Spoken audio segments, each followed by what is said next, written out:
Salut à toutes, salut à tous, bienvenue dans cet épisode supplément de Tech Café qu'on enregistre le 8 février 2023.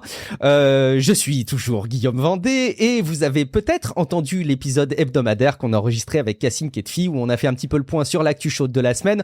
On a évidemment parlé de ce qui se passe autour de l'intelligence artificielle pour les moteurs de recherche. C'est une étape de plus qui a été franchie. Je vous invite évidemment à écouter l'épisode si vous l'avez pas encore fait parce que c'est là où se concentre l'essentiel de l'actu. Mais si vous écoutez ce présent épisode, c'est peut-être parce que vous êtes intéressé par le sujet complément qu'on vous apporte en cette fin de semaine suite à l'épisode hebdomadaire et on a un format un petit peu différent de ce qu'on fait d'habitude puisque ce ne sont pas des news qu'on n'a pas eu le temps de traiter durant l'épisode hebdomadaire qu'on va aborder là, mais c'est un échange. Vous savez qu'on a eu l'occasion à plusieurs reprises dans les épisodes suppléments de Tech Café d'avoir des interviews, des échanges qui sont toujours à chaque fois hyper enrichissants avec des portraits. Une fois n'est pas coutume, on va refaire un échange et quelque part un portrait. Dans cet épisode, je suis ravi d'accueillir Olivier Simard Casanova. Salut Olivier, comment vas-tu ? Salut Guillaume, ça va très bien, merci. Merci beaucoup à toi d'avoir accepté l'invitation. Alors, je vais redonner un petit peu des éléments de contexte avant aussi de faire mes rappels incontournables en début d'épisode. C'est que ça fait un petit moment que je suis tes productions qui sont présentées comme étant celles de l'économiste sceptique. Alors, j'ai vu ça passer sur les réseaux sociaux. J'ai vu également ça passer sur le site que tu proposes et la newsletter. Et je trouve, alors, deux choses. D'une part, que les contenus sont hyper intéressants et moi, j'apprends finalement beaucoup de choses. Et je suis quand même surpris de voir à chaque fois des ponts entre, d'une part, les infos qu'on relaie dans Tech Café et le regard qu'on peut porter sur ces infos-là, et l'orientation que toi, tu peux avoir dans ces productions de contenu. Donc, on va échanger sur tout ça, toi, ta vie, ton œuvre, et puis un petit peu la tech. Et tu vas pouvoir aussi nous parler d'un sujet, alors tu as abordé là aussi récemment, qui sont les externalités de réseau. Je pense que c'est un bon sujet qu'on va pouvoir aborder ensemble à l'audio dans cet épisode.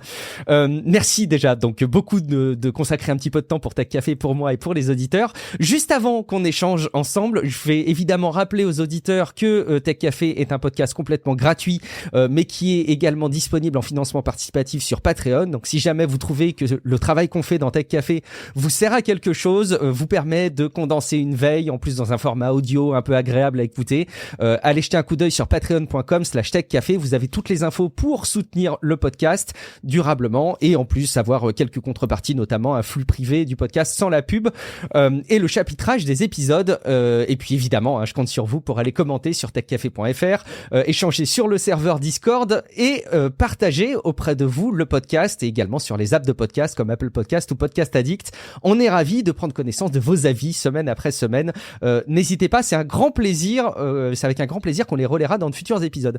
Sans autre forme de procès, on va donc très concrètement rentrer dans le vif du sujet avec toi, Olivier.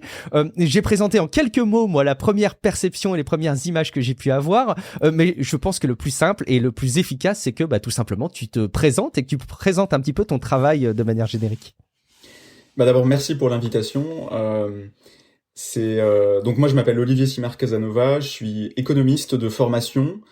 Donc j'ai un master en macroéconomie et politique européenne pour les gens qui veulent tout savoir, une licence en économie sociologie et un doctorat un peu dans les limbes. Enfin bon, ça c'est un sujet encore différent aussi en sciences éco.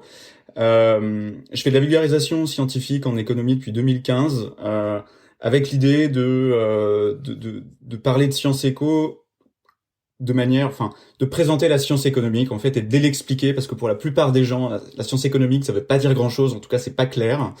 Donc j'ai commencé un peu comme ça et puis en fait au bout d'un moment je me suis rendu compte au gré d'un certain nombre de rencontres avec des sceptiques, des zététiciens que vous connaissez peut-être, qu'il y avait en fait un besoin dans la communauté sceptique, dans le contenu sceptique, pour apporter en fait une expertise en sciences économiques, donc pour traiter des sujets qui sont habituellement traités par les sceptiques, donc par exemple la désinformation, les arnaques. Moi, un sujet qui m'intéresse, c'est les arnaques aux crypto-monnaies, qui sont un vrai sujet où la science éco a des choses à dire. Et du coup, voilà, d'apporter une expertise d'économiste en fait, donc une connaissance de la science économique, de la littérature scientifique en économie, pour donner des outils d'autodéfense supplémentaires aux personnes qui voilà lisent mon contenu, donc d'autodéfense intellectuelle, hein, donc ne pas se faire avoir par les fadaises, ne pas se faire avoir par la désinformation, par les arnaques, par les discours fallacieux de manière générale.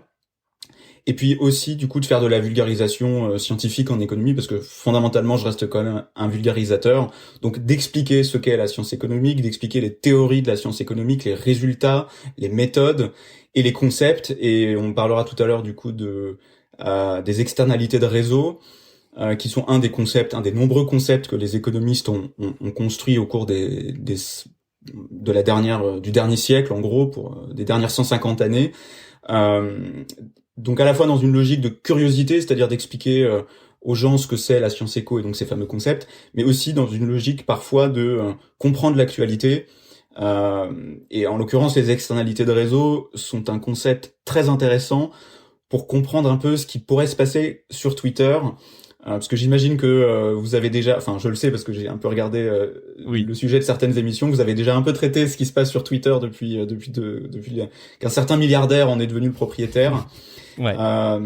Et les externalités de réseau, c'est en fait c'est à mon avis le concept clé pour comprendre si Twitter survivra en fait à ce qui est en train de lui arriver depuis le mois d'octobre ou pas. Voilà, donc à la fois une logique de scepticisme scientifique, de vulgarisation scientifique, d'explication de l'actualité, tout ça se mêle plus ou moins en fonction des circonstances. Et puis alors un sujet qui est un petit peu annexe, mais dont je parle aussi pas mal sur l'économiste sceptique, c'est l'économie de l'environnement. Parce que moi je suis pas du tout économiste de l'environnement à la base, mais j'ai bien vu aussi que c'était une question qui revenait souvent, où les gens me posaient la question est-ce que je dois faire confiance à ce que un tel ou un tel peut dire sur des questions d'économie, d'environnement, etc. Parce que la transition écologique, enfin c'est un gros sujet évidemment. Voilà, donc c'est aussi un sujet que j'aborde sur l'économiste sceptique, mais de façon un peu plus secondaire. Alors quand on diffuse du contenu en ligne, souvent on est un peu catégorisé pour tout te dire Olivier, et on a souvent une étiquette qu'on associe à quelqu'un. Alors j'imagine, et ce serait bien légitime et quelque part ce serait une forme de satisfaction pour moi, qu'on y collerait l'étiquette de passionné de la tech. Malheureusement, il n'y a pas qu'une étiquette par personne, et les personnes qui me suivent un petit peu plus que au travers de Tech Café savent que j'ai plusieurs centres d'intérêt que je suis amené à aborder sur les réseaux sociaux, parfois de manière évidemment moins complète, mais parmi ces différents centres d'intérêt, il y a vraiment pas sous un angle de créateur de contenu, mais plutôt de passionnés et de suiveurs, d'auditeurs et de lecteurs. C'est effectivement le thème du scepticisme scientifique et de la zététique. Donc c'est des termes que tu as mentionnés, et je pense que c'est pas inintéressant pour les gens qui nous suivent de redéfinir ça. Peut-être qu'on peut dire quand même en quelques mots que on va rassembler ces deux notions. On va peut-être pas différencier les termes, mais cette notion de zététique, c'est en gros un principe de pensée, quelque part un mode de réflexion philosophique qui vise à capitaliser sur l'art du doute. Donc en gros d'arriver à remettre en question un petit peu les informations qui sont partagées, les thèmes qui sont étudiés, pour essayer de parvenir à un consensus qui soit le plus proche possible de la vérité, et pas prendre les choses comme étant pour argent comptant évidemment, et de pas prendre les éléments tels qu'ils sont diffusés tels quels. Alors évidemment, à l'heure où on parle de la désinformation comme tu le dis, et des réseaux sociaux et tous les travers qui sont amenés par les fonctionnements des réseaux sociaux, ça a beaucoup de liens possibles avec la tech, mais évidemment ça touche à beaucoup d'autres choses, et c'est un truc qui nécessairement a capté mon attention. C'est qu'évidemment, quand j'ai vu l'économiste sceptique, je vais être honnête avec toi, j'avais pas pensé à la notion de scepticisme dans l'économie. Toi, c'est vraiment l'orientation que tu as pris. Est-ce que ça veut dire que dans les différents thèmes que tu suis au quotidien et sur lesquels tu es amené à aborder, donc dans le domaine de l'économie, il y a beaucoup de bêtises qui sont racontées, beaucoup de désinformation, parfois peut-être pas forcément intentionnelles, mais est-ce que tu as l'impression qu'il y a dans le domaine de l'économie, qui paraît être un truc, tu vois, hyper objectif, on parle d'argent, on parle de chiffres, bon, c'est pas trop discutable, et ben finalement, il y a des notions qui sont vachement plus complexes, j'ai l'impression, et qui nécessitent d'être remises un petit peu sous une forme d'éclairage, c'est ça, c'est ce que je comprends? Tout à fait. En fait, je pense que tu as ouvert la boîte de Pandore avec cette question parce que, enfin, quand je suis devenu ado, il y avait pas Internet. Enfin, quand Internet est arrivé à la maison, c'était un truc nouveau. Enfin, c'était genre, ouais, il y a Internet à la maison. Puis alors, quand la DSL est arrivée, c'était encore encore Ouais, plus pareil. impressionnant. Et donc très vite en fait, enfin du coup dès que j'ai eu voilà une vingtaine d'années, enfin même un peu moins, j'étais tout de suite très connecté, très en ligne. Alors à l'époque c'était les blogs. Je suis encore un grand amateur de flux RSS. S'il y a des amateurs dans le dans l'auditoire. Et en fait, donc vers 2005 peut-être à cette époque-là, et déjà à l'époque, la question de la qualité du débat public en France sur l'économie était catastrophique. C'est-à-dire que il y a des blogs à l'époque, Iconoclast, par exemple, pour en citer un, mais c'était pas les seuls, qui mentionne, enfin qui démontrait le grand n'importe quoi en fait médiatique autour de l'économie, de la science économique aussi, même si c'est pas tout à fait la même chose, voire même pas vraiment la même chose en réalité. Donc en fait c'est un constat que je fais depuis 2005 et j'ai eu un certain nombre de projets où j'ai essayé voilà de faire de la vulgarisation, ça a pas trop marché pour tout un tas de raisons, où j'ai disons expérimenté. Et en fait, en 2015, je m'y suis mis de façon vraiment plus sérieuse. Ça s'appelait Passeur d'écho tout au début. Ensuite, c'est devenu le Signal Économie. Et c'était vraiment de la vulgarisation. C'est-à-dire que moi, je prenais de la littérature en économie scientifique et j'expliquais les concepts, etc. Et puis en fait, je me suis vraiment... il y a eu un processus de pensée, quoi, une évolution personnelle entre 2015 et 2018, 2019, où au bout d'un moment, je me suis dit, mais en fait, le vrai sujet aujourd'hui... sur la vulgarisation scientifique en économie, c'est justement de s'attaquer à toutes ces idées fausses, en fait, qui circulent en permanence. Alors, en fonction des époques, elles évoluent, mais pour donner un exemple extrêmement d'actualité, puisque ce sera le sujet de l'article que je publierai vendredi, donc le 10 février, sur l'économiste sceptique, l'efficacité des sanctions économiques que les Occidentaux ont décidé contre la Russie. Oui. Dans le cadre de la guerre en Ukraine. Bon, il y a une littérature scientifique sur le sujet, il y a des experts sur le sujet qui disent des choses en fait assez cohérentes entre eux. C'est-à-dire que si on écoute un peu Pierre-Paul Jacques, en fait, on se rend compte que le discours est sensiblement le même. Quand on écoute et qu'on regarde ce qui se dit sur le sujet dans les grands médias, dans les chaînes d'infos continues, etc., il y a un décalage en fait absolument gigantesque entre ce que disent les experts et ce que disent les gens invités sur les plateaux télé. Alors parfois, il y en a certains qui lisent les experts et qui les citent, mais c'est noyé en fait dans un espèce de brouhaha complètement inaudible. Et puis alors pour un sujet plus tech, j'étais beaucoup sur Twitter avant l'arrivée d'Elon Musk à la tête de l'entreprise. C'était vraiment, il y avait une espèce de vraie synergie entre l'économiste sceptique, donc la newsletter qui est à la base vraiment une newsletter, et mon activité sur Twitter. J'ai complètement, enfin pas complètement, mais j'ai vraiment beaucoup pris de recul sur Twitter et j'y vais plus que de façon très occasionnelle. Bon, je vois bien que il y a des réseaux, on va dire ça comme ça, de propagande qui ressortent des articles que j'ai écrits sur l'efficacité des sanctions économiques d'il y a quelques mois en arrière, pour dire ah oui mais en fait le FMI a fait des estimations de croissance qui montrent que les sanctions économiques ne fonctionnent pas. Bon, c'est pas du tout ce que montre le FMI en fait. Voilà, et en fait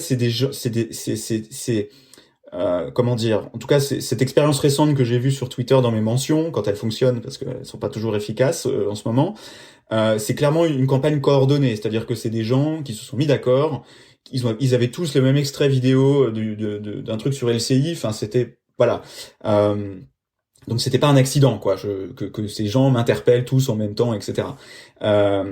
Donc il y a à la fois des enjeux du coup de diffusion des connaissances scientifiques.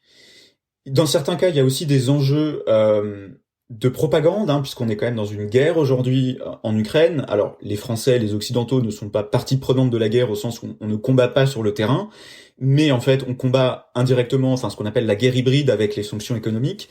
Donc, il y a des enjeux, en fait, de propagande des deux côtés, même si c'est surtout les Russes qui font la propagande la plus grossière. Donc voilà, et c'est important du coup de ne pas tomber dans cette propagande, de ne pas se faire avoir par cette propagande. Et donc ça, c'est juste sur le cas des sanctions économiques sur la Russie. Mais sur d'autres sujets, je pense par exemple aux crypto-monnaies, en fait, ou plus généralement à la finance, il y a alors je veux pas tous les mettre dans le même panier parce que je pense qu'il y en a des biens, mais souvent les gens m'envoient des mails ou enfin des lecteurs et des lectrices ou me taguent sur des publications sur Twitter ou autres pour me dire tiens j'ai vu ce truc là sur les crypto-monnaies, ça a l'air bien fumeux. Et puis effectivement en regardant c'est très fumeux. C'est très fumeux et puis surtout c'est alors parfois c'est complotiste, hein, c'est-à-dire que c'est un discours complotiste en disant moi il y a un investissement magique qui va vous faire vous allez devenir riche si vous achetez ce truc-là, mais on ne veut pas que vous le sachiez, on ne veut pas que vous connaissiez cet investissement magique. Et en gros, achetez mon livre, achetez mon truc, mon bidule, mon machin, pour avoir accès à cet investissement magique.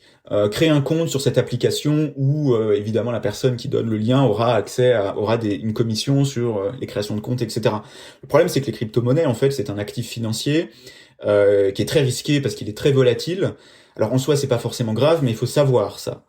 Et donc du coup là aussi il y a un enjeu en fait de donner de l'information de qualité, fiable, fondée sur la littérature scientifique au public pour que le public ne se fasse pas avoir par ces arnaques qui sont nombreuses, parce que c'est aussi un élément du scepticisme scientifique et de la zététique. Globalement, c'est une méthode d'autodéfense intellectuelle.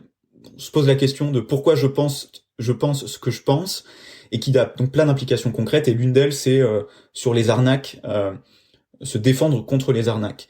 Mais c'est aussi voilà se défendre contre la propagande d'un régime étranger hostile, ce qui est le cas du régime de Poutine en Russie. Mais c'est aussi voilà sur des sujets plus politiques ou plus de politique publique. C'est un sujet important pour les économistes, les politiques publiques, de pas se faire avoir par des discours. Alors militants entre guillemets, c'est pas. Je dis pas que tous les militants ne sont pas fiables parce que c'est pas vrai, c'est pas ce que je pense, mais c'est facile quand on est militant de faire des raccourcis. Et du coup, du point de vue de la personne qui reçoit un discours militant, moi j'estime que mon rôle c'est de lui donner les outils pour faire la différence pour qu'elle puisse trier en fait ce qui est crédible et ce qui n'est pas dans un discours militant. Donc par exemple, j'ai beaucoup écrit sur la décroissance, qui est un thème un peu à la mode en ce moment sur les histoires par rapport à la transition écologique, au réchauffement climatique, etc., qui est présenté voilà de façon un peu sexy par ses défenseurs. Je suis allé voir la littérature scientifique sur le sujet. Bon, la littérature scientifique est pas aussi sexy que ce qu'en disent les défenseurs.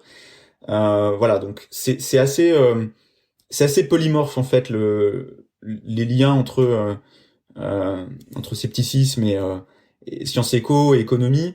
Et d'ailleurs, enfin c'est une idée que j'ai souvent. Enfin, j'en discute avec d'autres sceptiques, d'autres économistes, où en fait on se dit il faudrait pas un économiste sceptique, il en faudrait 10 en fait. Oui. Parce que voilà, la réponse que je fais à ta question, enfin tu vois, elle est vachement vaste en fait, et il y a vraiment cette idée voilà il y a en fait il y a plein de sujets de recouvrement entre la science éco et le scepticisme scientifique. C'est marrant parce que j'ai pris évidemment plein de petites notes. J'aurais envie de te relancer sur plein de sujets. Alors, on a prévu de faire un épisode de durée acceptable pour ceux qui débordent déjà de plein de contenu à écouter, mais peut-être qu'on va quand même prendre le temps de développer des sujets. Je note quand même que dans ton approche et dans ton travail, on va revenir vraiment sur ce que tu proposes en tant que service, mais il y a une notion qui est assez forte qu'on peut ressouligner. Il y a toujours une différence assez importante entre quelque chose qui est complexe et quelque chose qui est compliqué. J'aime bien l'approche qui, de ton côté, vise à expliquer quelque chose de complexe, mais pas forcément de le rendre compliqué. Moi, j'ai le sentiment de comprendre avec tes publications des choses que j'aurais pas compris avant. Donc, il y a sans doute une manière de les amener qui est plus appropriée, au moins pour moi. Mais je reviens quand même sur ce que tu décris des experts des plateaux télé. Ça me fait penser à une vidéo. Alors, je sais pas si tu l'avais vue. C'est une vidéo d'un youtubeur qui s'appelle Monsieur Phi, qui avait fait une vidéo pourquoi les philosophes médiatiques disent de la merde. Et évidemment, il citait un certain nombre de philosophes que vous avez bien en tête, qu'on va pas reciter forcément là. Moi, j'ai d'autres exemples d'économistes médiatiques qu'on voit souvent sur les plateaux télé. Est-ce que tu ferais le même parallèle avec ces économistes entre guillemets stars qui ont des émissions ou qui sont invités régulièrement dans des émissions de télé? Est-ce qu'ils racontent autant de bêtises? Est-ce que quelque part il y a de la désinformation plus que de la bêtise, c'est-à-dire une volonté de vraiment biaiser l'information comme toi tu le suggères? Je parle pas forcément de ces stars de l'économie, mais est-ce qu'il y a une volonté intentionnelle de raconter des bêtises et de réorienter les sujets? J'aimerais bien t'entendre sur ce parallèle, en tout cas avec les philosophes médiatiques par rapport aux économistes. Alors là, on est à l'audio, du coup, ça se voit pas, mais j'ai souri quand t'as parlé de la vidéo de Monsieur Phi et des économistes de plateau télé, parce que c'est littéralement comme ça que j'appelle ces gens-là, les économistes de plateau télé, en fait. Ouais. Et quand j'utilise cette expression, c'est généralement pas très sympathique. Euh, C'est-à-dire qu'effectivement, le même phénomène existe aussi en économie. J'imagine qu'en fait, il existe dans beaucoup de Dans tous les disciplines, domaines, ouais. peut-être encore plus facilement sur les sciences humaines et sociales, parce que il y a un manque de culture scientifique sur ces disciplines, donc l'économie, la sociologie, l'histoire, la philosophie, enfin, etc., etc. La psychologie aussi, parce que avec la psychanalyse, on est inondé de pseudosciences. Et du coup, donc c'est facile entre guillemets. Enfin, disons que ça alerte moins. Euh, comment dire, c'est plus compliqué de faire s'allumer les voyants de méfiance du grand public sur ce type de sujet, simplement parce que c'est des questions, enfin c'est des disciplines scientifiques qui sont moins connues. Et Mhm. moi d'ailleurs, il y a encore des gens aujourd'hui, alors ça arrive pas trop souvent, mais il y a des gens qui me disent ouais, l'économie c'est pas une science, etc. Enfin, on en est là en fait, alors que sociologiquement, épistémologiquement, etc. Enfin, c'est un argument qui ne tient pas de dire que l'économie n'est pas une science. Euh, donc je critique pas les gens qui ne connaissent pas qui n'ont pas ces connaissances-là. C'est pas mon propos. C'est plutôt de dire que comme c'est des disciplines qui sont moins connues, c'est plus facile en fait de faire passer des vessies pour des lanternes et donc de faire passer des gens assez peu sérieux pour des gens très sérieux. Ouais. Alors, effectivement, il y a plusieurs profils. Il y a quand même quelques personnes qui sont vraiment, voilà, je pense à Daniel Cohen en particulier, qui est quelqu'un de vraiment, voilà, on peut pas lui faire de procès de qualité, etc. C'est un économiste, c'est un chercheur en économie qui a publié dans des très bonnes revues, qui est très sérieux, etc. Voilà, donc lui, il passe souvent à la télé, mais c'est quelqu'un en qui on peut avoir confiance dans ses propos. Ça veut pas dire qu'il faut être d'accord avec tout ce qu'il dit, mais en tout cas, c'est Mhm. quelqu'un de fiable. Après, il y a toute une palanquée de gens qui ont un profil un peu scientifique, c'est-à-dire qui ont un doctorat, etc., mais qui ont des stratégies qui sont pas des stratégies de vulgarisation scientifique. Alors je citerai pas de nom pour ne pas m'attirer d'ignominie personnelle, mais il y en a certains qui m'ont dit, enfin publiquement d'ailleurs, c'était même pas en privé, que en gros, voilà, c'est une stratégie médiatique pour passer à la télé, pour vendre des bouquins, pour exister. Ok. Et dans ce Mhm. cas, en fait, l'objectif c'est pas d'informer le public, mais c'est d'alimenter des paniques morales, c'est voilà de faire du clash, enfin de participer au cirque médiatique en fait quelque part. Euh, donc ça c'est aussi un profil. Donc en général, si vous entendez un économiste ou quelqu'un qui est présenté comme tel dire des choses très tranchée, très clivante, et vous êtes d'accord ou pas d'accord, c'est vraiment ça vous énerve, ça vous crée des émotions qui sont très très polarisantes. C'est probablement pas quelqu'un. Enfin, il faut se méfier, quoi. Mhm. Parce que voilà, on est sans doute sur une stratégie de show médiatique et pas vraiment sur une stratégie de vulgarisation. Et puis après, il y a aussi les gens, alors ça c'est encore une troisième espèce, qui ne sont pas économistes au sens qui ne sont pas des experts de la science économique. Alors souvent des journalistes économiques, mais pas que, qui du coup n'ont pas de compétences, alors scientifiques. Après, c'est pas forcément disqualifiant parce que il faut pas non plus tomber dans une espèce de, en tout cas moi je veux pas tomber dans une espèce de classicisme un peu, de classisme pardon, consistant à dire si t'as pas un master en économie, en Ouais. sciences éco, si t'as pas, voilà, tu peux pas parler de ces sujets-là. Non, la vulgarisation et d'ailleurs la communauté sceptique à ce sujet est remplie de personnes qui n'ont pas de compétences formelles, qui n'ont pas les diplômes, mais qui sont, voilà, qui se sont formés sur le tas. Et moi, je trouve que c'est important, voilà, de ne pas, de laisser la place aussi à ces gens-là. Mhm. Mais malgré tout, voilà, quand on fait un travail quand on se lance sur une discipline qu'on ne connaît pas, il y a un travail d'humilité intellectuelle à avoir. Et moi, ça m'arrive souvent d'écouter des gens à la télé, enfin des journalistes, etc. Donc des gens qui sont parfois perçus comme des économistes, mais qui en réalité ne sont pas des économistes. Me dire, mais comment c'est possible que que ces gens-là en fait tiennent ces propos-là? Il y a au début septembre, j'avais fait un fil Twitter, euh, un truc à l'arrache en plus, mais où je reprenais des choses qu'avait dit François Langlais, donc le journaliste François Langlais sur les. Alors je reviens sur les sanctions économiques, mais c'était sur les. Je crois que c'était sur les ventes d'hydrocarbures par la Russie, quelque chose comme ça. Et en fait, c'était totalement hors sol. Enfin, ce qu'il disait n'avait aucun sens. Mais c'était asséné avec une espèce de voilà comment dire, pas de sérieux, mais de confiance en soi, complètement surréaliste. Et du coup, de manière générale, c'est vrai que parler d'économie à la télé, c'est plutôt pas très très positif. Enfin, en tout cas dans mon esprit, c'est pas un très bon signal. Et d'ailleurs, moi, dans ma stratégie, on va dire de contenu, de créateur de contenu, parce que je suis un vulgarisateur, mais je suis aussi un créateur de contenu, et t'as parlé des services que je propose, puisqu'effectivement, il y a une newsletter payante, etc. Enfin, voilà. Moi, dans ma stratégie de valorisation et de donner de la visibilité à mon contenu, passer à la télé n'est absolument pas dans mes objectifs, en fait. Les médias traditionnels ne sont absolument pas sur mon radar. J'ai beaucoup plus je dérive beaucoup plus d'intérêt, voilà, de passer sur un podcast comme le tien, par exemple, que d'aller, si un jour je suis invité à BFM. Je dis pas que je vais pas y aller, hein, mais c'est pas un objectif en soi, en fait. Ouais, bah d'ailleurs, c'est un sujet qui est souvent abordé dans la communauté sceptique. C'est d'ailleurs dans quelle mesure est-ce qu'on doit répondre à des invitations de la part de grands médias. C'est toujours compliqué parce que ne pas y aller, c'est peut-être manquer une opportunité d'apporter un petit peu de visibilité et de pédagogie à une vision qui est pas forcément la vision la plus communément répandue auprès du grand public. Donc de faire connaître un petit peu des opinions et des façons de penser qui sont peut-être un petit peu différentes de ce qu'on nous assène régulièrement. Et en même temps, parfois, c'est aussi jouer le jeu d'une présentation un petit peu biaisée, du oui ou du non, du pour et du contre, et parfois on est un petit peu réduit à des situations qui sont pas forcément valorisantes. Le sujet est effectivement compliqué, mais je comprends totalement ton approche. Et tu disais d'ailleurs, j'y suis très sensible sur la pédagogie apportée autour des crypto-monnaies et de toutes les dérives qu'il peut y avoir. Alors t'es un peu en terrain un peu favorable avec Tech Café parce que très régulièrement on a énormément critiqué les propositions autour de la blockchain qui étaient souvent, beaucoup moins ces derniers temps, mais souvent présentées comme étant des alternatives complètement viables. Bon, d'une part, on a eu beaucoup l'occasion de souligner les dérives qu'il pouvait y avoir sur le plan écologique et de la consommation d'énergie très abusive, mais aussi sur les fausses promesses qu'il pouvait y avoir. Et quelque part, l'histoire, j'ai l'impression, nous a donné un petit peu raison parce que sur toutes les propositions autour de crypto-monnaies et de blockchain, il reste beaucoup moins de choses. Ce sera peut-être l'âge de la maturité qui va arriver. On en reparlera évidemment en temps et en heure. Je me permets de te couper, de faire une petite parenthèse sur les crypto-monnaies, la blockchain, etc. Enfin, peut-être pas la blockchain, mais en tout cas sur les crypto-monnaies. Tu dis que l'histoire vous a déjà un peu donné raison.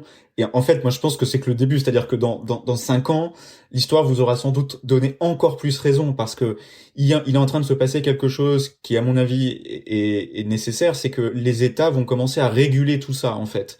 Et à partir du moment où les crypto-monnaies vont être régulées comme n'importe quel actif financier, la proposition de valeur par rapport à un actif financier bancaire traditionnel sera beaucoup moins nette. Et ça va rentrer dans le rang. Donc je pense que l'histoire vous donnera encore plus raison dans 5 ans. Alors on pourra revenir dans 5 ans pour voir si j'avais raison. Mais je pense que vous allez encore plus avoir raison dans 5 ans que c'est déjà le cas aujourd'hui.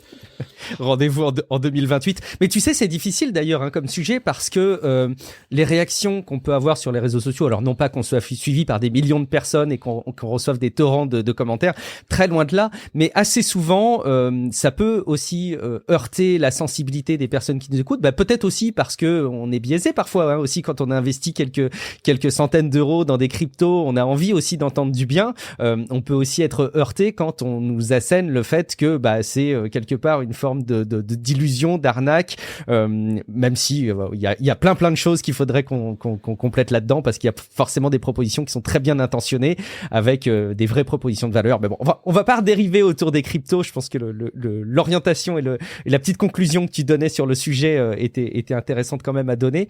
On peut s'attarder peut-être un petit peu à deux aspects. D'une part, l'économie sceptique en tant que service. Donc nous, on apporte un petit peu cette pédagogie, par exemple dans les crypto-monnaies, par exemple dans la désinformation. On essaye en tout cas de donner des clés pour les auditeurs pour qu'ils puissent aborder les sujets tech avec quelques armes en main. C'est un petit peu la vocation donc de ce que je comprends de l'économie sceptique. Est-ce que tu peux nous dire un petit peu quels sont les différents services? Tu as évoqué rapidement une newsletter, il y a évidemment du contenu qui est dispo gratuitement sur le site. Dis-nous tout ce dont on peut profiter.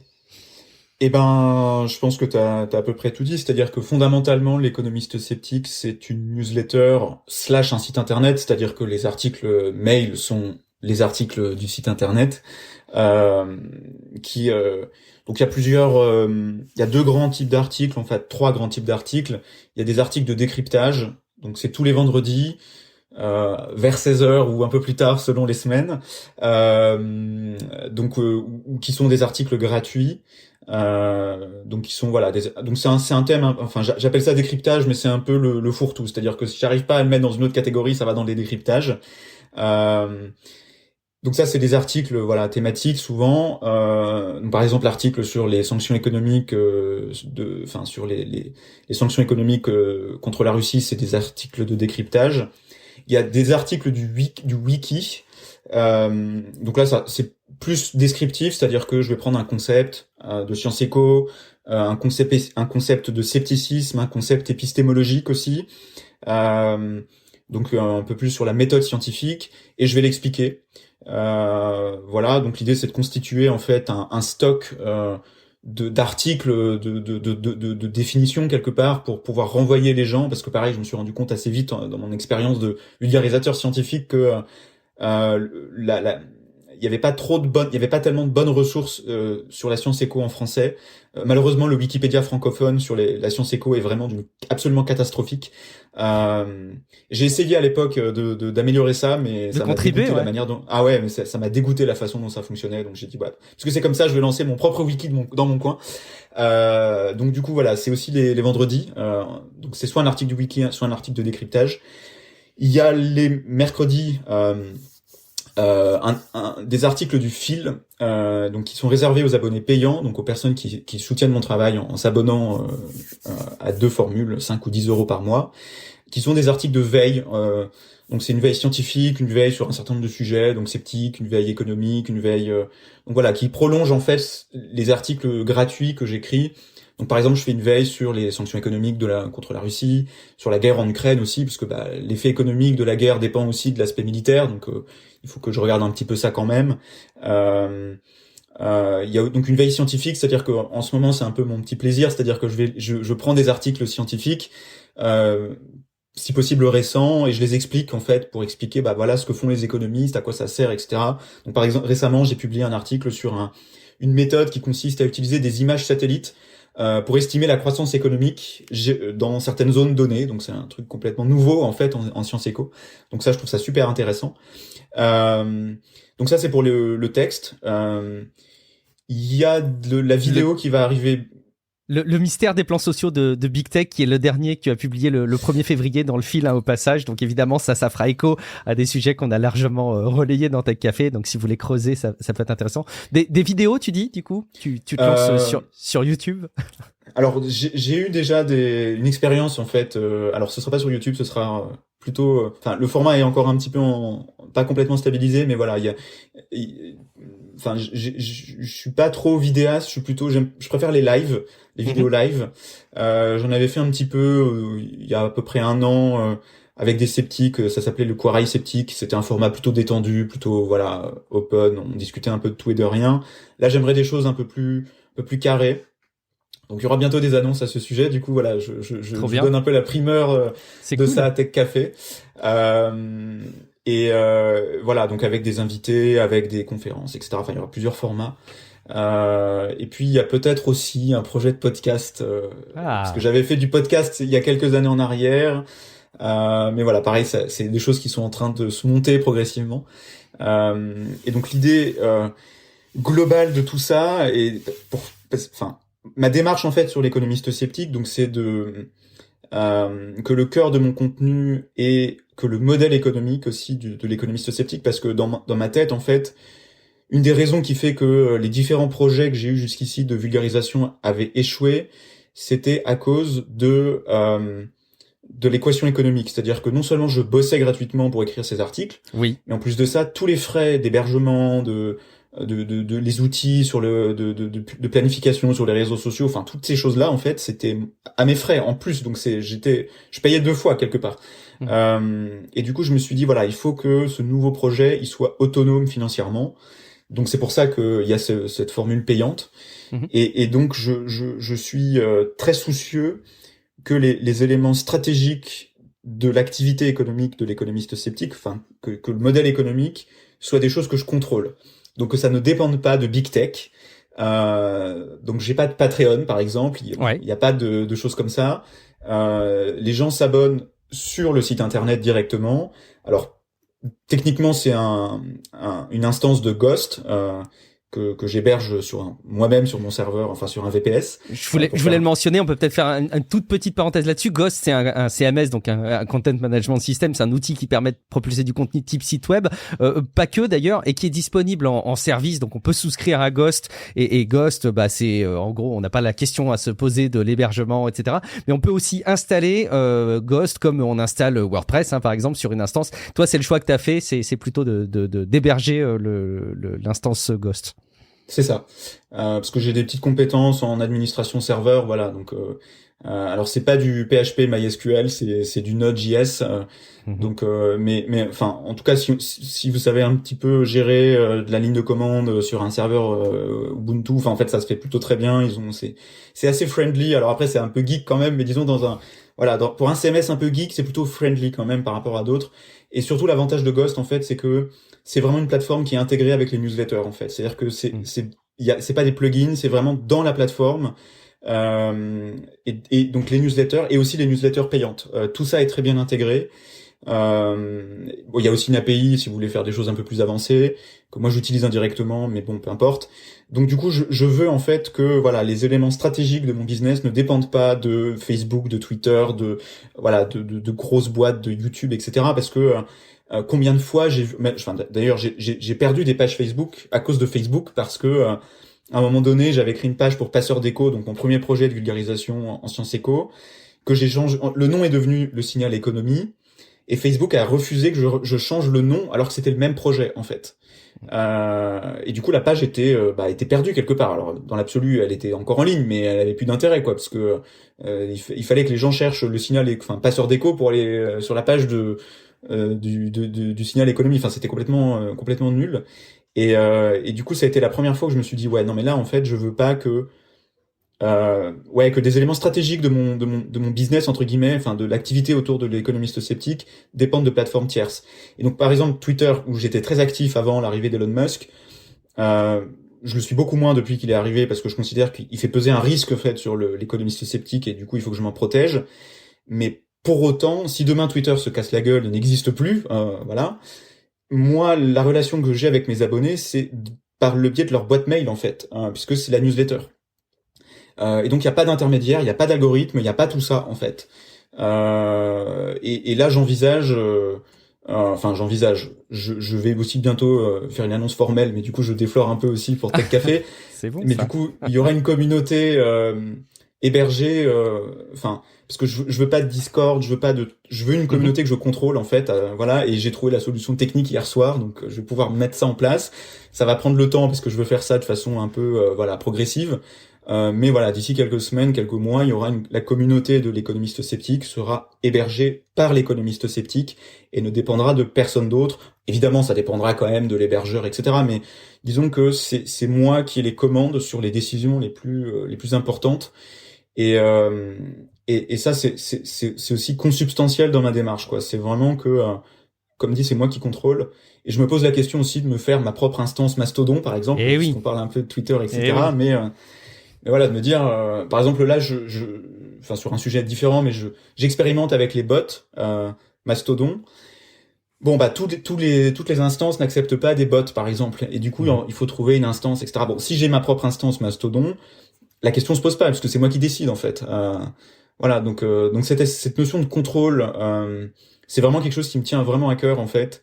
Et du coup derrière tout ce qui a trait à l'open web, au web ouvert, enfin ces choses-là, c'est aussi un sujet qui me tient à cœur et je pense que c'est intéressant d'en parler dans Tech Café parce que je pense que c'est sans doute des sujets que vous abordez régulièrement aussi quoi. Bah carrément et c'est marrant parce que il y a aussi on pourrait parler de la création de contenu au sens large mais c'est vraiment je pense que tu appliques à la lettre et de manière très rigoureuse des préceptes que beaucoup pourraient donner comme conseil, à savoir ne pas mettre tous ses œufs dans le même panier d'une plateforme. On sait qu'il y a des youtubeurs qui dépendent de YouTube et quand on dépend que de YouTube, ça peut par exemple être très dangereux quand tu fais de la vidéo, même si évidemment en face, il y a aussi le gros avantage qui est qu'une plateforme, là encore pour de la vidéo comme YouTube, te permet de te rendre des services qui sont à la base très coûteux, ils te les mettent à disposition entre guillemets gratuitement parce que évidemment t'as pas d'hébergement de vidéo qui est hyper coûteux à payer. Le jour où t'appuies sur publier, c'est publié, mais en même temps on est à la merci de la modération. Je revois notamment Joueur du Grenier qui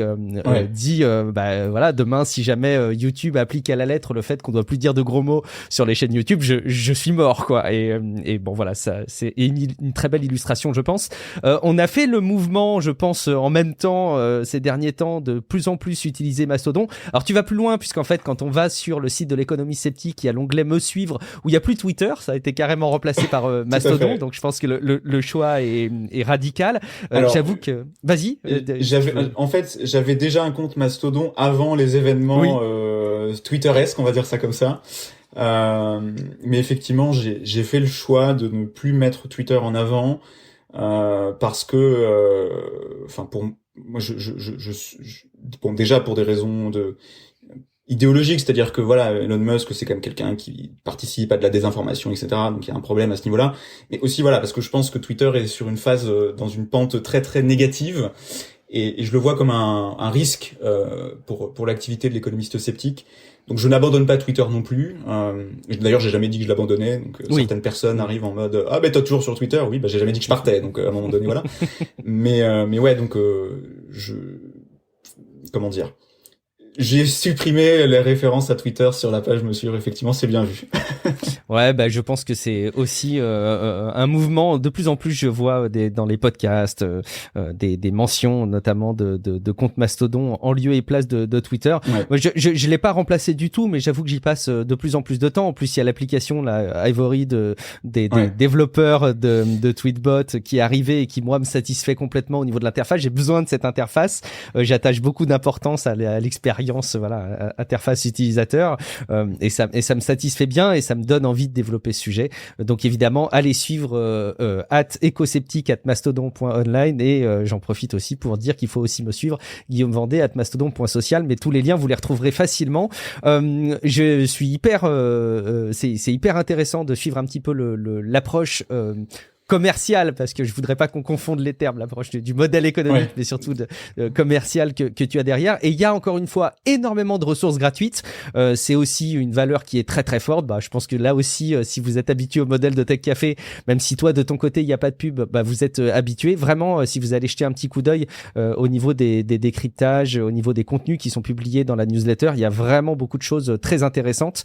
Et puis libre à vous évidemment d'accéder à la vitesse supérieure avec la partie payante.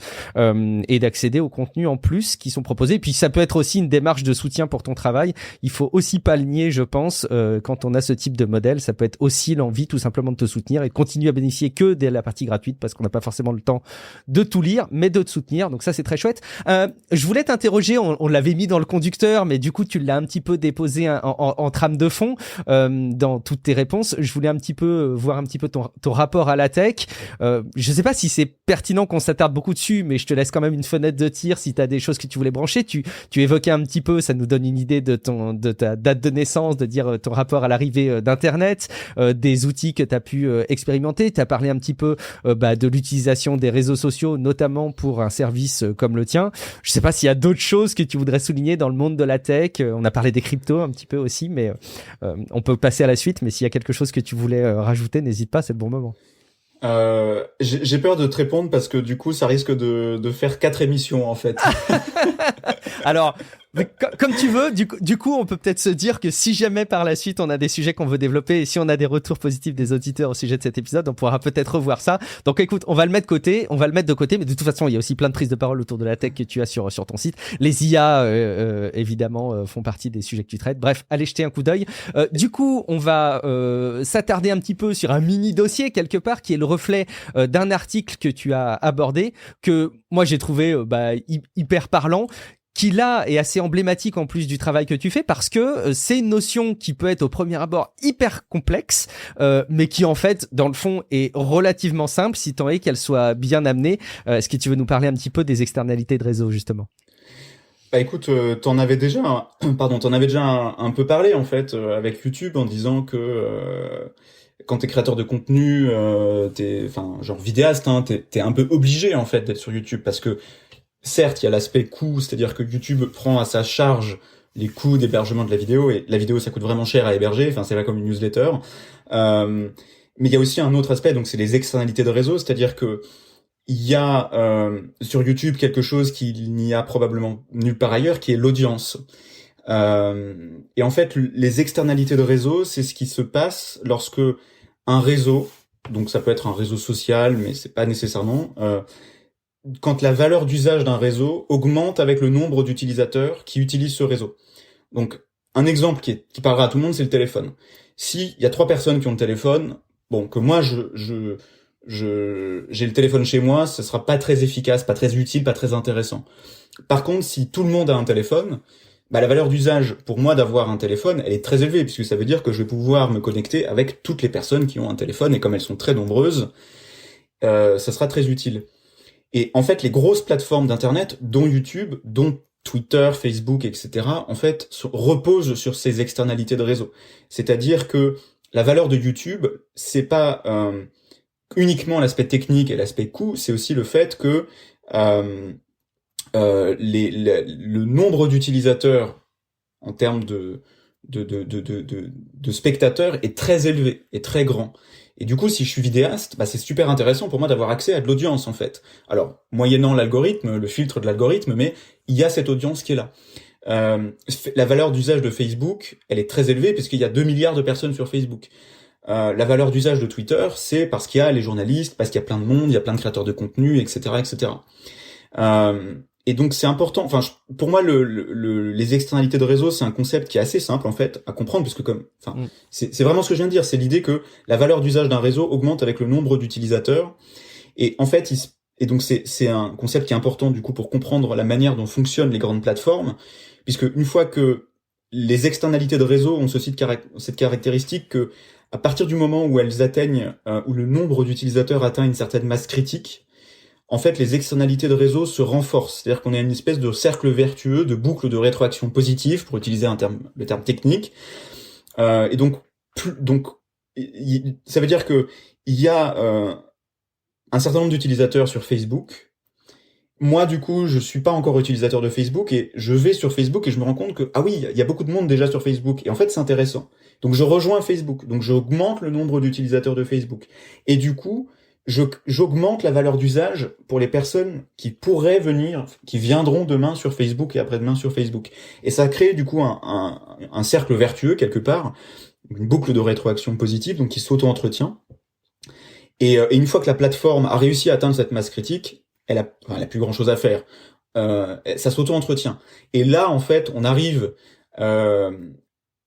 du point de vue de la plateforme, donc du point de vue commercial, en fait, elle peut exploiter ces externalités de réseau, c'est-à-dire qu'elle peut, entre guillemets, maltraiter ses utilisateurs dans une certaine mesure, leur imposer des choses pour lesquelles ils sont pas très fans, mais ils vont rester parce que les externalités de réseau font que le coût de partir est très élevé. Donc c'est comme ça qu'on s'est retrouvé avec une interface pas ouf sur Facebook, en tout cas c'est mon avis, avec beaucoup de publicité, avec une modération sur YouTube qui est pas toujours très claire. Donc CFG, joueur du grenier ou d'autres aussi, parce que c'est pas le seul. Et d'ailleurs, je crois que vous t'avais fait enfin en tout cas, on en avait parlé sur Mastodon, la merdification, enfin enshittification, oui. La traduction en français, du coup, de ça, je sais plus, je crois que c'était... La traduction, alors si vous voulez écouter exactement ce dont il s'agit, c'est au moment où vous nous écoutez, si vous nous écoutez au moment où sort cet épisode, c'est l'épisode du Rendez-vous Tech de la semaine dernière, où j'ai participé, donc le podcast de Patrick Béja, où effectivement il s'appuyait sur un article qui décrivait un petit peu ces mouvements, et le terme qu'il avait proposé exactement, c'était merdification. J'ai tendance à le transformer en emmerdification, etc. Mais oui, lui, ce qu'il proposait, c'était merdification, mais c'était une traduction libre de sa part. Ouais. Voilà. Et donc, en fait, c'est ça. C'est-à-dire que la plateforme, comme elle possède, enfin, elle repose sur ses externalités de réseau. En fait, elle peut maltraiter ses utilisateurs jusqu'à un certain point. Par contre, à partir du moment où la maltraitance est vraiment trop forte et qu'il y a une alternative, les externalités de réseau peuvent se défaire. Et ça, c'est donc autant quand on a la boucle de rétroaction positive, donc le cercle vertueux, c'est tout bénéfice parce que ça s'auto-entretient, donc la plateforme n'a pas grand-chose à faire. Enfin, il faut qu'elle accompagne le mouvement, mais c'est à peu près tout.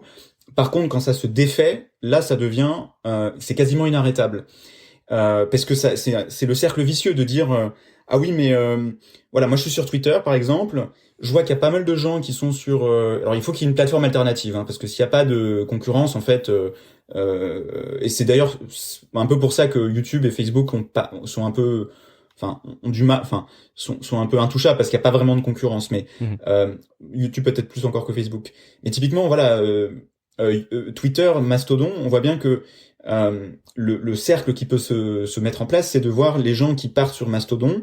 Du coup, ceux qui sont encore sur Twitter se disent ouais, mais du coup, ils partent tous sur Mastodon. Donc je vais aller jeter un œil dessus, puis en fait ils vont rester certains d'entre eux. Et en fait une fois que ça commence à se déliter les externalités de réseau, ça ne s'arrête plus non plus en fait. Et ça explique pourquoi des plateformes qui ont été ultra dominantes à un moment donné comme MySpace sont aujourd'hui. Alors je pense que si tu vas sur myspace.com, ça existe encore, mais en fait je saurais même pas te dire ce qui se passe sur MySpace quoi. Alors qu'à un moment donné il y avait des centaines, je crois, de millions d'utilisateurs de MySpace. Parce que les externalités de réseau de MySpace se sont délitées. Un autre exemple, c'est AIM, qui d'ailleurs je crois n'existe même plus aujourd'hui. Alors qu'il y a une vingtaine d'années, quand moi je me suis mis à Internet quoi à l'époque, AIM c'était tout le monde discutait sur AIM. Enfin en tout cas c'était une plateforme qui avait vraiment une dominance, qui dominait en fait les serveurs, les messageries instantanées. Ça c'était AOL Instant Messenger effectivement à l'époque. Voilà c'est ça. Et donc c'est un sujet qui à mon avis va intéresser les auditeurs de Tech Café les auditrices de Tech Café parce que je pense que les externalités de réseau c'est ce qu'il faut surveiller par rapport à Twitter depuis la prise en main de l'entreprise par Elon Musk, parce qu'on est quand même là dans un degré d'emmerdification de la plateforme qui est assez extraordinaire, avec Twitter Blue qui a détruit complètement le système de vérification. Comment dire, les clients tiers qui ont été bannis littéralement du jour au lendemain sans aucune information, ou 5 jours après on dit ils ont pas respecté des règles qu'on a rajoutées encore 2 jours après. C'était normalement si je dis pas de bêtises demain l'API gratuite n'existe plus de Twitter. Il y a vraiment on sent bien qu'Elon Musk il est en train de pousser en fait ces externalités de réseau de manière très très forte. Le problème, c'est que si elles commencent à se déliter, et moi je pense qu'elles sont en train de se déliter, ça a déjà commencé en fait, pour Twitter c'est sans doute un peu perdu, un peu trop tard, et surtout, quand on commence à se rendre compte que les externalités de réseau sont en train de se déliter, c'est trop tard en fait, le mouvement a déjà commencé. C'est comme si tu as un barrage, et que tu vois tout au pied du barrage qu'il y a une fuite d'eau assez importante. Le barrage, il est condamné, c'est déjà trop tard. C'est beaucoup plus tôt qu'il fallait s'intéresser à ça. Et pourquoi je suspecte que Twitter a déjà commencé que les externalités de réseau de Twitter ont commencé à se déliter, c'est qu'il y a un sondage qui est sorti, je crois, il y a 3-4 jours en arrière, qui montre qu'aux États-Unis, entre le mois d'octobre et le mois de janvier, le nombre d'utilisateurs actifs de Twitter a baissé de 9%. En 4 mois. 9%. C'est énorme. Et quand on regarde qui est parti, parce que du coup, comme c'est un sondage, on a accès aux caractéristiques socio-démographiques, etc., des personnes qui sont parties, ce sont des personnes plutôt de gauche. Donc il y a eu une fuite d'utilisateurs de gauche sur Twitter aux États-Unis, et il n'y a pas eu d'arrivée pour compenser d'utilisateurs plutôt conservateurs. Donc au net, il y a une diminution du nombre d'utilisateurs de Twitter. Donc ça, c'est pas une bonne nouvelle en fait. Et il y a aussi un autre problème qui, moi, je pense, est assez notable. Alors c'est pas visible dans toutes les communautés, mais dans certaines d'entre elles, le mouvement est vraiment notable, et notamment un peu la communauté tech Apple que je suis par ailleurs parce que je suis un gros fan d'Apple. La communauté tech Apple est vraiment passée de Twitter à Mastodon. C'est vraiment notable. Et d'ailleurs aujourd'hui je me faisais la réflexion que mon petit compte Mastodon que j'ai créé juste pour suivre des gens sur ce domaine-là, en fait aujourd'hui j'arrive plus à suivre parce qu'il y a trop de publications, alors que j'ai pas suivi plus de personnes, hein. Mais c'est juste que il y a vraiment de l'activité qui arrive dessus. Il y a des journalistes qui ont été bannis de Twitter aussi par Elon Musk, etc., qui sont allés sur Mastodon. Et pareil, ces gens-là, tu veux pas les perdre quand tu es Twitter, parce que les gens viennent sur Twitter en partie pour s'informer. Et donc t'as besoin des leaders d'opinion, t'as besoin des créateurs de contenu, qui soient journalistes ou créateurs de contenu dans le sens classique du terme, etc. Et en fait, ces gens-là, dans une certaine mesure, sont pour certains déjà partis. Et moi, typiquement, je suis un peu l'incarnation de ce truc-là, de dire jusqu'à l'arrivée d'Elon Musk à la tête de Twitter, dans ma stratégie de communication, il y avait Twitter en 1 parmi toutes les plateformes sociales, et toutes les autres étaient secondaires. Donc Instagram, Facebook, c'était un peu si j'avais le temps, quoi. Parce que c'était un outil de travail quelque part pour toi. C'est complètement. Ça me servait à la fois pour communiquer mon contenu, ça me servait pour interagir avec mon audience, d'où le besoin d'avoir une communauté alternative, puisque du coup il y a beaucoup moins d'interactions maintenant. Et ça me servait aussi pour faire de la veille sur des experts, etc. Tout ça enfin c'est aujourd'hui Twitter pour moi est rentré dans le rang ou est en train de rentrer dans le rang. Le dernier truc qui tient encore c'est la veille, mais avec l'API qui devient payante, je suppose que ça va sauter aussi. Et du coup, je remplace ça par par des flux RSS ou des flux Mastodon, etc. Et je suis vraiment l'incarnation de ça, c'est-à-dire que j'étais vraiment, j'ai pas compté la moyenne de tweets que je publiais par jour, mais c'était sans doute beaucoup. C'est peut-être mieux que je compte pas d'ailleurs. Et du coup, voilà, aujourd'hui, je ne publie quasiment plus de contenu original sur Twitter. Un petit peu, mais c'est très, voilà, c'est une fois par mois, quoi. Et je pense que, alors, c'est pas moi personnellement, mais que les gens qui ont mon profil, si on part de Twitter, et c'est quand même nous qui créons le contenu, en fait, voilà, sur Twitter. Et ce contenu, bah, s'il y a plus de contenu à regarder sur Twitter, pourquoi les utilisateurs vont rester sur Twitter, en fait?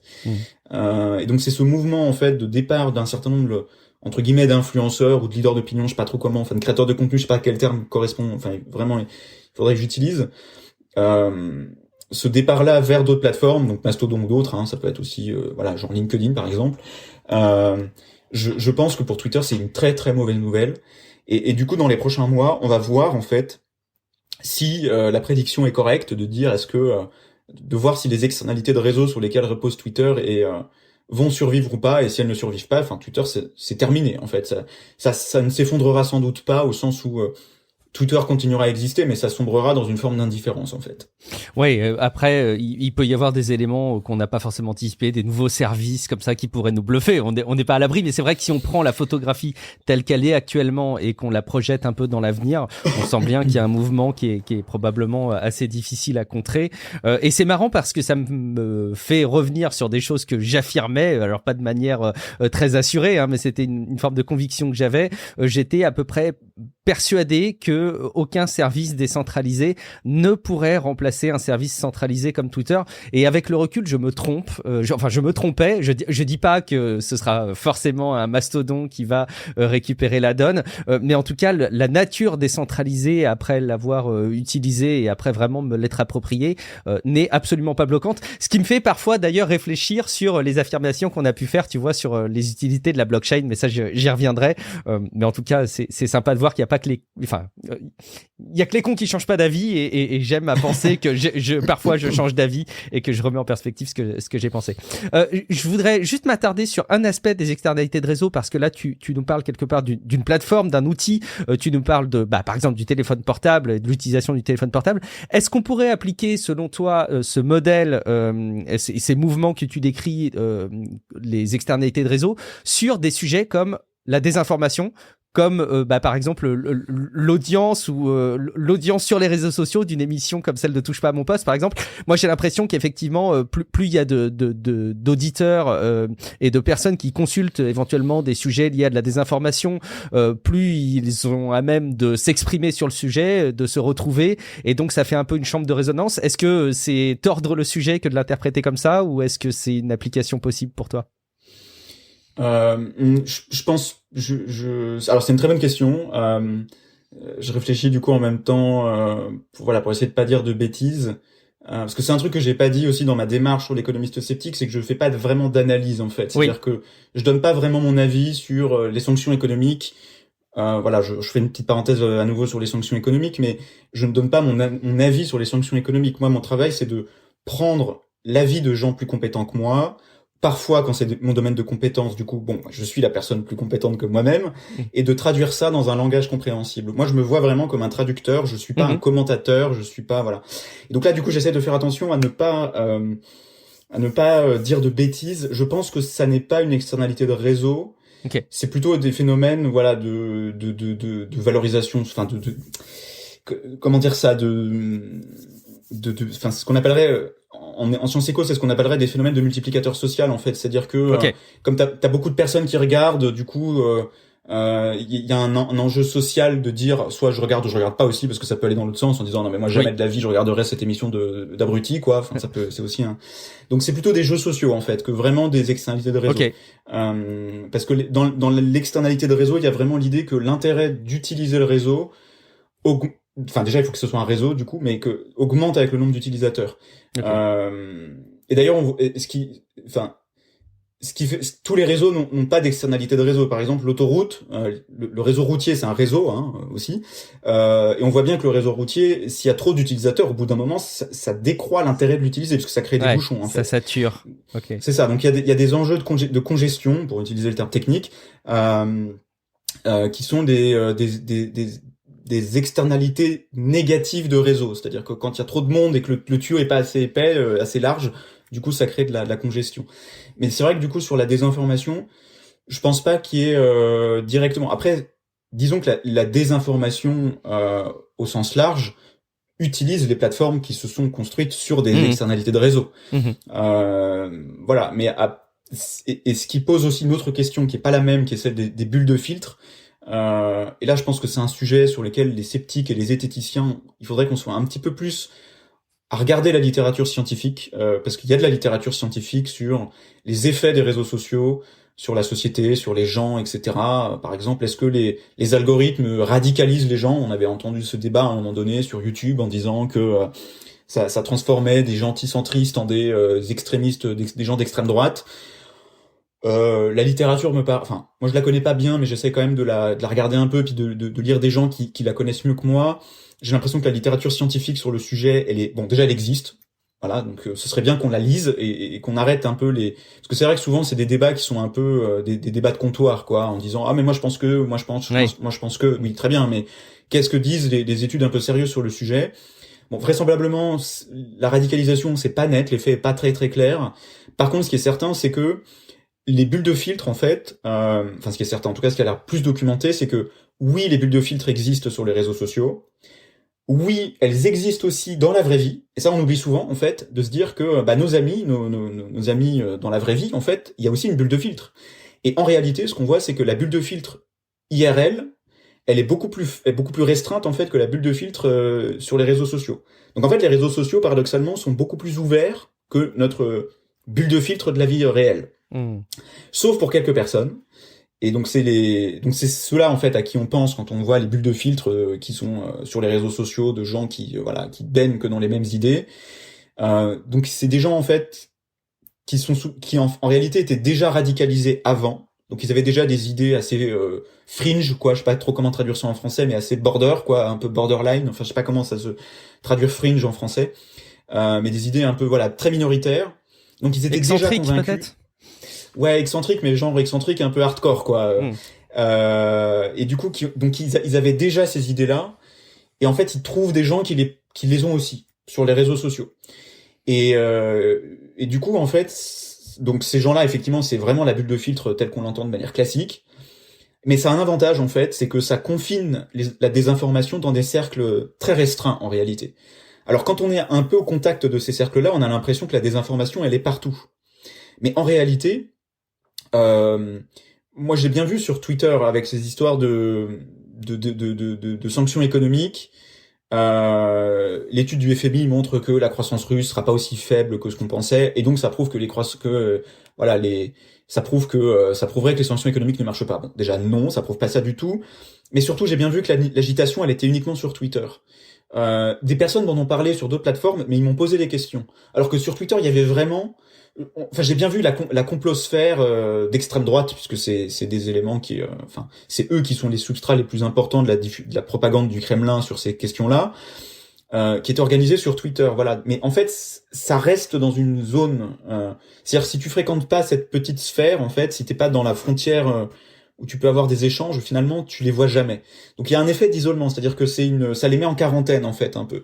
Donc l'effet, typiquement, des réseaux, des bulles de filtre est pas forcément négatif, en réalité. Et donc ça, c'est un sujet, voilà, comme je le redis à nouveau, parce que c'était un des sujets sur lesquels je pense que je vais un peu écrire sur l'économiste sceptique, de dire aux autres zététiciens, aux autres sceptiques, et en particulier s'il y en a qui connaissent cette littérature, faites-vous entendre, parce qu'on a besoin d'alimenter le débat public sur ces sujets-là, avec autre chose que des discussions de comptoir, ou aussi, parce que j'en ai parlé récemment aussi sur l'économiste sceptique, ce fameux sondage qui prétendait montrer que TikTok était un repère et convertissait les jeunes à la désinformation scientifique. Bon, en fait, c'est pas du tout les conclusions qu'il faut tirer de ce sondage-là. J'en ai parlé j'ai fait un article sur le sujet sur l'économiste sceptique. Donc, ce serait bien, voilà, que le débat public sur ces questions, qui sont des questions importantes, repose un peu plus, c'est comme en économie, sur la littérature scientifique, plutôt que sur des paniques morales, en fait, parce que je pense que c'est souvent des paniques morales, en fait. Olivier, tout ça, c'est absolument passionnant. J'espère que nos auditeurs ont été sensibles au format un peu inhabituel, puisqu'on n'est pas sur une revue de ce qui se passe en ce moment, mais plutôt sur un échange un peu privilégié. Quelque part, je dois te confesser que ça me fait du bien aussi parfois de me poser un petit peu comme ça et de pas suivre une information bouillonnante, mais plutôt d'échanger sur des regards différents et puis des travaux un petit peu différents. Mais néanmoins, je vois aussi beaucoup de ponts entre quelque part ce qu'on fait et ce que toi tu proposes sur l'économie sceptique. Donc j'imagine que nos auditeurs seront intéressés pour en savoir plus. Justement, je te propose, Olivier, tout simplement de rappeler aux gens où ils peuvent te retrouver. J'ai l'impression que tu vas nous donner l'URL d'un site web. Exactement, c'est www.ecosceptique.com et en particulier la page à propos, mais vous pouvez aller sur www.ecosceptique.com. Voilà, tout est sur le site internet, donc je vous laisse le consulter et vous abonner à la newsletter si ça vous intéresse. Pas forcément la version payante, mais bon, si vous aimez bien mon travail, vous pouvez me soutenir avec la version payante aussi. Et puis accéder à tout le contenu qui est derrière le paywall, du coup. Merci beaucoup, Olivier. Je pense que d'ici la fin de l'épisode, là, jusqu'à ce que vous entendiez le générique final, vous pouvez même lancer votre petit navigateur et aller jeter un coup d'œil. Ça va vous prendre que quelques secondes pour aller déposer votre adresse email derrière le bouton subscribe, avec déjà la partie gratuite dans un premier temps, ou même plus si vous voulez soutenir.